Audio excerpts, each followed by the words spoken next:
Kurt Warner here joining us on the Rich Eisen Show. What's your plan for Brenda? Because nobody loves his wife more than you love Brenda Warner. What's the plan? That is true, but I have absolutely nothing planned. Valentine's, I'm not all into Valentine's. And as you know, Super Bowl last week, I got a wedding this week for my son, so we're not going all out. We got people coming in from all over the place. So last night it was just, I love you, happy Valentine's Day, and we're kind of moving on. So I'm not a huge Valentine's Day guy. Veteran game. That is a veteran move on your part. There's a cute little trophy over your shoulder. I wonder if it was welded or if it's. Oh, wait a minute, it's a Super Bowl trophy. Sorry about that. Just wondering about that. She could weld it though. She could weld the second one if she wanted to. So maybe I ought to have her do that. Weld like 3 Lombardi trophies back there, even though I haven't won them. Just to look really cool. I think one is enough. I think no need to be selfish. But Kurt, we spoke at length on What the Football about Brock Purdy ahead of the Super Bowl, and you taught me so much about anticipation, and we spoke about how underappreciated it seems like he was, and your inside thoughts on how he plays all season long. And I'm just curious about what you thought about his play at the Super Bowl. I thought he played well in the Super Bowl. Now, it was kind of a tale of two halves for both teams. I didn't think the Chiefs offense, and I didn't think Patrick played great in the first half. I thought Brock played really well in the first half, not as well in the second half, although, give credit to the Chiefs defense, give credit to the fact that he didn't have a lot of guys open. There wasn't a lot of good things going on for the 49ers as a whole in the second half. But he didn't play quite as well. But I think if you take it as a whole, I thought Brock, he looks the part. He's looked the part since he's taken over as a starter. He looked the part in the Super Bowl. He made a bunch of big throws. He put him in a position to win, and that's all you ask for. I mean, what you realize in the Super Bowl is there's a lot of emotions, a lot of things that go on. We understand what's at stake. Let's just flip it. And I understand that we're going to look at Patrick Mahomes and what he's done late in games because he's special. He's gifted, maybe the best quarterback we've ever seen. But if you look at his 4 Super Bowls, he hasn't played great in any of those Super Bowls, in my opinion. And, a lot of it was, you go 2-3 quarters where he's not playing great football. Now he's got the ability to turn it on, and his defense keeps him close enough that he's special down the stretch. And that's what we remember. But if you look at the whole of his Super Bowls and then compare it to what Brock did in this game, I think very comparable, if not, maybe more, maybe even a little bit better from Brock when you look at the whole of it. Not as many special plays, not as many game-changing plays as Patrick makes, but that's kind of a given. Who's he going to play against where he doesn't make more of those plays than the other quarterback? But I just think, you have to look at it as a whole. And I thought Brock looked the part and played well enough to give his team a chance to win. Well enough to put to rest the conversation about him being good enough to be there? I've said it since day one. What does that mean? Good enough to be there. He was there. We got a lot of quarterbacks in this league that were good players that never get to this point, that never get that opportunity, that never make the plays in the moment that get you there. And, I was the first one to say it, the first 2 playoff games were maybe the 2 worst playoff games or 2 worst games I've seen Brock play in the time that he's been a starter. But he did enough, and he made the plays down the stretch, and you give credit to the team. The team keeps him in it, or the defense makes the plays, to keep him within reach, and then he made the plays that he needed to. It's kind of like with Patrick Mahomes. We throw this whole Super Bowl on Patrick Mahomes, where if you look at it, you got to give credit to their defense. They were down 10 points, but they gave San Francisco nothing in the second half, gave them no chance, and smothered them, giving Patrick chance after chance after chance and hanging around to get there. And so, these wins and losses in Super Bowls are team efforts.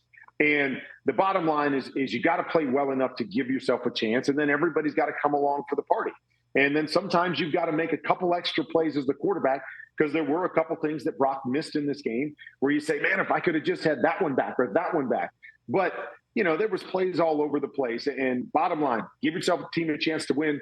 You give your team the lead in overtime, and the defense has to come up and do their part. Like I mean, I could go back, to my Super Bowl victory, right? We did our part and we scored a touchdown, and the defense had to do their part and make the tackle on the 1 yard line to solidify the game. That's the beauty of football, is that it's a team sport. Sometimes that's the worst part of football. It's a team sport that you can't do it by yourself, and you got to count on other guys to do their part.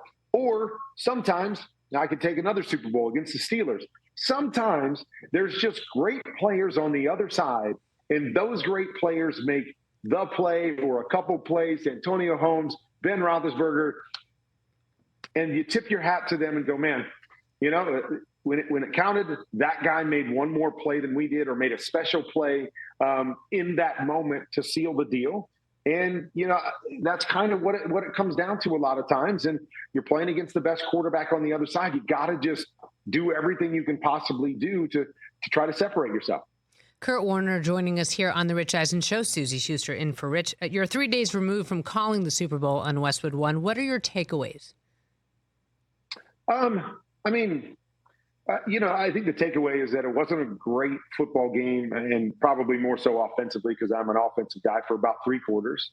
And then the game just was awesome. It was back and forth, and it was the chess match. And when, the Chiefs needed to make a play, they made the play. And then, all the drama at the end of what Kyle Shanahan's going to do, and then, taking it to overtime, and then the decisions. I mean, it becomes a great game because of all the stuff that happened late in it, even though I don't know if it was a great game specifically offensively for 3 quarters. But who cares? At the end of the day, we want the drama. We want a great finish. We want some controversy so we can talk about it after. And this game had all of that, along with great playmaking and, one of those guys that will go down as one of the greatest ever, doing what he needed to do in the moment, which to me, when it's all said and done, it's probably going to be Patrick and Tom, and that's where the debate's going to be. And what made Tom so great? What made Tom great was in the moment when they needed him to make a play, he always made the play and gave him a chance. And that's what we got to see again from Patrick Mahomes, to kind of keep stacking up, his arguments or his resume to one day stack against Tom Brady. We know the Chiefs are having their parade right now. What's it like being in a parade? It's just, it's awesome, because what you realize in sports, and especially in our game, fandom is awesome. And it's awesome to be a part of a really good team, because it's not just the 53 guys in the building, or it's not just, everybody that works for the team. You bring an entire community with you. An entire community comes together, whether that's, on a Sunday afternoon in Arrowhead, or whether that's when you're out in public and you're talking about it and everybody's excited about it, or whether that's at a parade, is that you bring a community with you. You guys know, it's our team, and we should have done this, and we did this.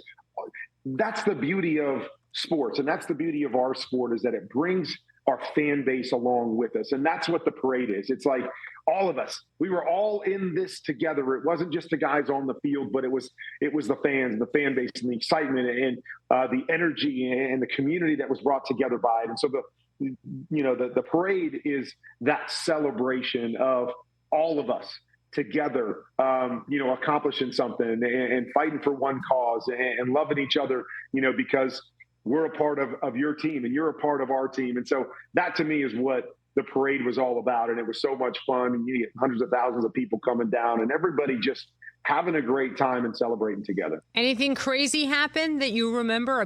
Clearly you're not the kind of guy who's going to toss a Lombardi anywhere. No. There was not a lot of drinking going on in my truck. I had a couple little kids in my lap. It was cold outside.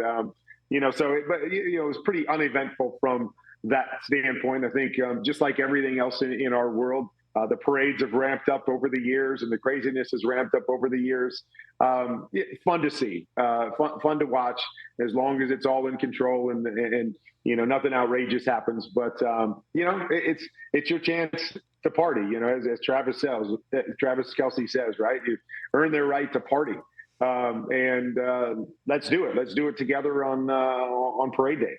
Before we let you go, we're inching towards the combine. Who are you looking forward to seeing there?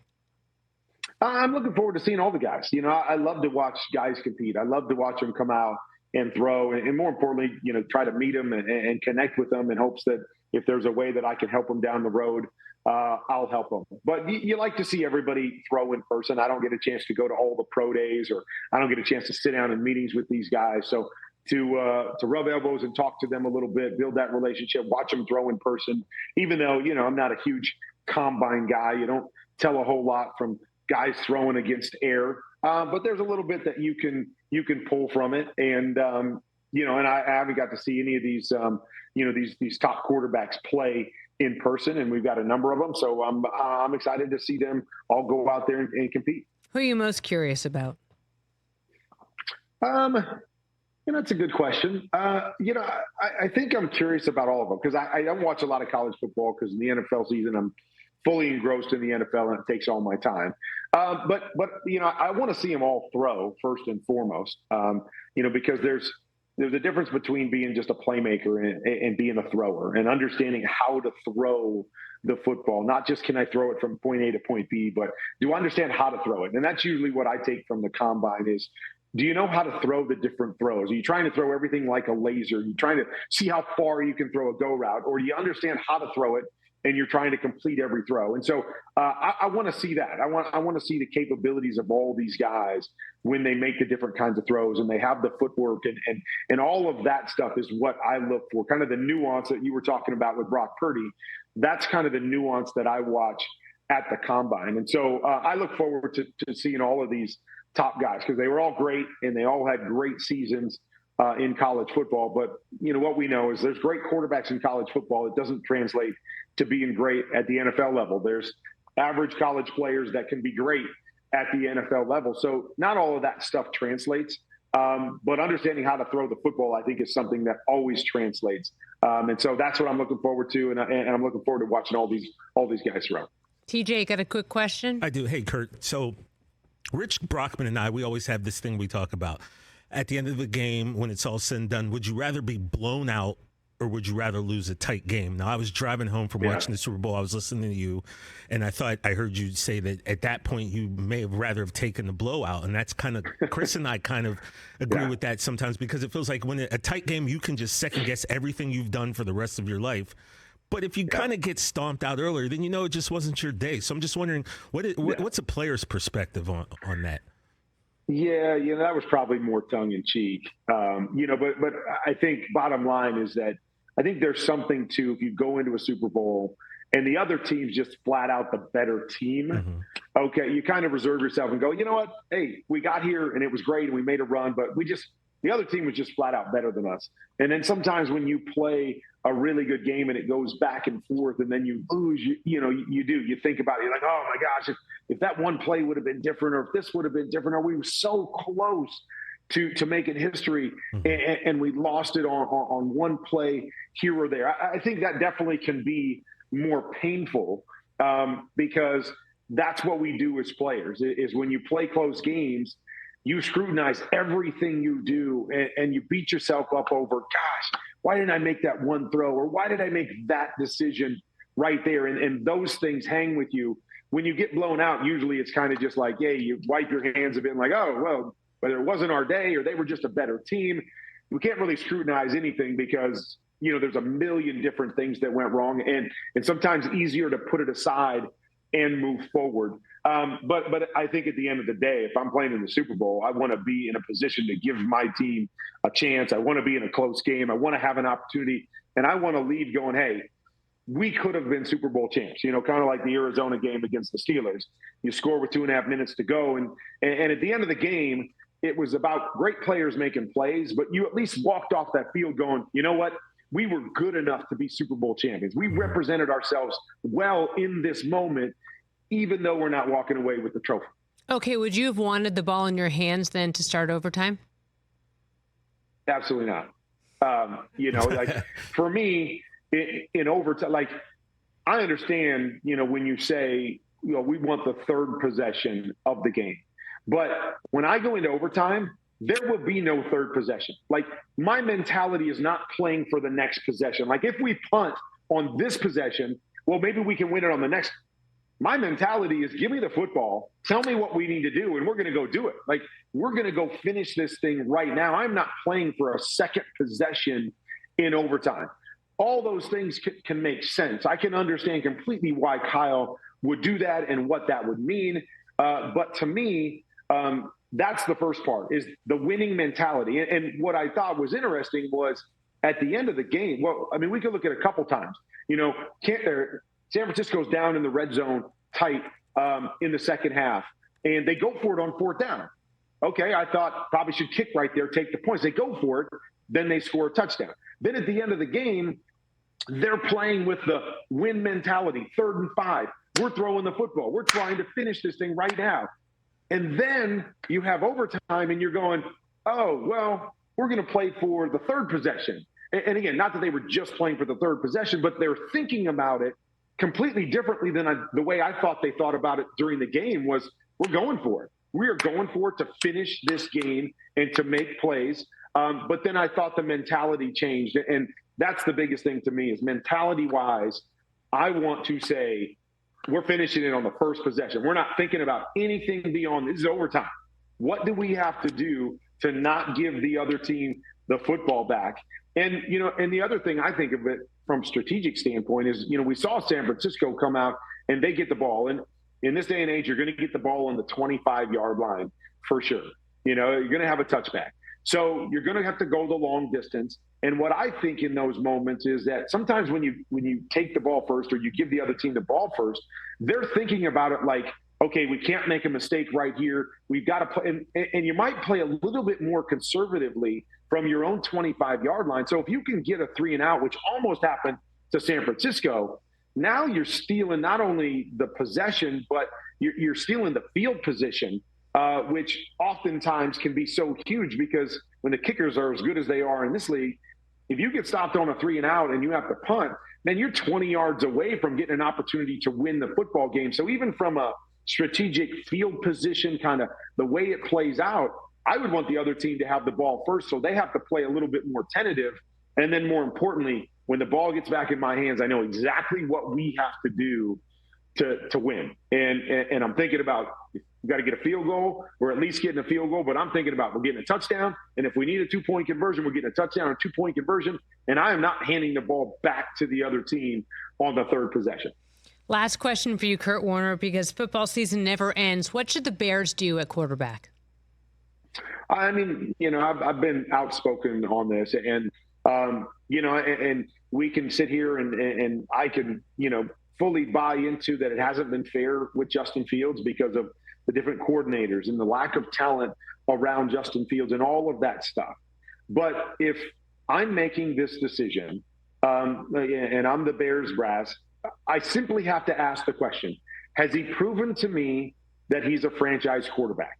Now, it might be unfortunate. Well, we didn't give him the pieces to prove it. Or, like I said, well, we changed coordinators so many times that we didn't give him an opportunity to be his best. I get that. But the bottom line is we're in this moment, and that is the question you have to ask.